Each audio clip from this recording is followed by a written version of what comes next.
రేపు 11 మన bake zone దగ్గర పిల్లర్ నెంబర్ 13, 14 మధ్యలో ఉన్న బేక్ జోన్ దగ్గర ప్రెస్ మీటు. అంశం ఏంటంటే గ్రూప్ 1, గ్రూప్ 2, గ్రూప్ 3 అన్ని నోటిఫికేషన్స్ కూడా జాబ్ క్యాలెండర్ ప్రకారం ఇవ్వాలి. కాంగ్రెస్ జాబ్ క్యాలెండర్ తుంగలో దొక్కి మాయమాటలు చెప్తుంది. రియాజు సార్ అనే వ్యక్తి నిరుద్యోగుల పైన పదవి సంపాదించుకొని ఈరోజు ఒక బోకర్ మాటలతో వీడియోలు పెడుతున్నాడు.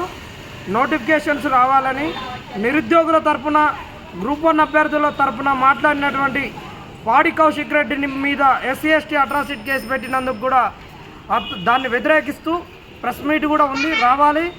పాడి కౌశిక్ రెడ్డే కాదు, ఏ పార్టీ నాయకులు కూడా గ్రూప్ 1 అభ్యర్థులకు అండగా నిలిచినప్పుడు వాళ్ళ మీద కేసులు పెడతామని బెదిరిస్తే మాత్రం పార్టీలకు అతీతంగా వాళ్ళకు అండగా నిలబడతాం.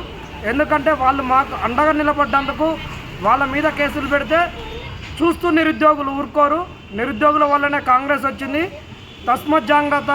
మీరు మోసం చేస్తుంటే మాకు వేరే పార్టీలు అండగా ఉంటే వాళ్ళను ఊచలు లెక్క పెట్టిస్తాం, కేసులు పెడతామని మీరు పగటి కళలు కంటే ఊకోము.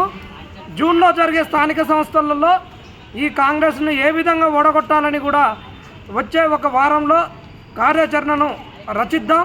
కాంగ్రెస్ను ఓడిద్దాం. రేపు 11 గంటలకు నోటిఫికేషన్ల గురించి పాడి కౌశిక్ రెడ్డి అరెస్టుకు వ్యతిరేకంగా జరిగే ప్రెస్ మీట్కు అశోక్ నగర్లో ఉన్న నిరుద్యోగులందరూ బేక్ జోన్ కాడికి రావాలి.